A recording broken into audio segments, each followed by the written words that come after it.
Have you ever noticed that some patients start blood pressure drugs and suddenly develop a cough that just refuses to go away?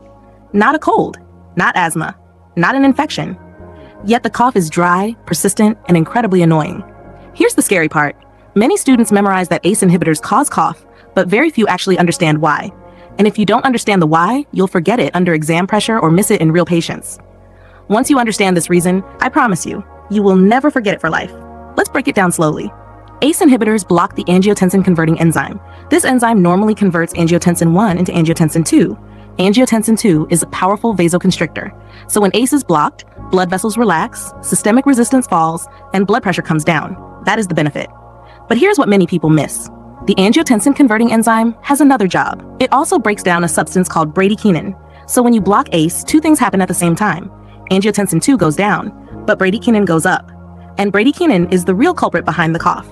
As bradykinin accumulates in the body, it increases vascular permeability and irritates sensory nerve endings in the airways. These nerves become hypersensitive. Even normal breathing can trigger them. The result is a dry, persistent cough. No mucus, no sputum, no infection signs. Just an irritating cough that keeps coming back. That is why this cough does not respond well to cough syrups. It is not caused by bacteria. It is not caused by inflammation from infection. It is a direct pharmacological effect.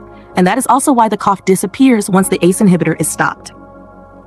Now let's take this understanding one step further. This same bradykinin accumulation explains one of the most dangerous side effects of ACE inhibitors, angioedema. Excess bradykinin can cause sudden swelling of the lips, tongue, face, or even the airway. When the airway is involved, this becomes life-threatening. That is why ACE inhibitors are absolutely contraindicated in patients with a history of angioedema. Not use with caution. Avoid completely. So what do we do when a patient develops this cough? This is where ARBs come in. Angiotensin receptor blockers block the angiotensin 2 receptor directly. They do not block the ACE enzyme. Because ACE is still active, bradykinin continues to be broken down normally. That is why ARBs lower blood pressure without causing cough. Same blood pressure control, less irritation, better tolerance. So whenever you hear ACE inhibitor, your brain should immediately think of two things: reduce angiotensin 2, increase bradykinin. That single concept explains both the therapeutic benefit and the side effect. No cramming, no confusion, just understanding. If this explanation finally made ACE inhibitor cough make sense, like this video, share it with a friend, and subscribe to Elite Medic Nexus. Turn on the notification bell so you don't miss upcoming lessons, and make sure you check out our full long video on hypertension medications, where I explain every drug class step by step in depth.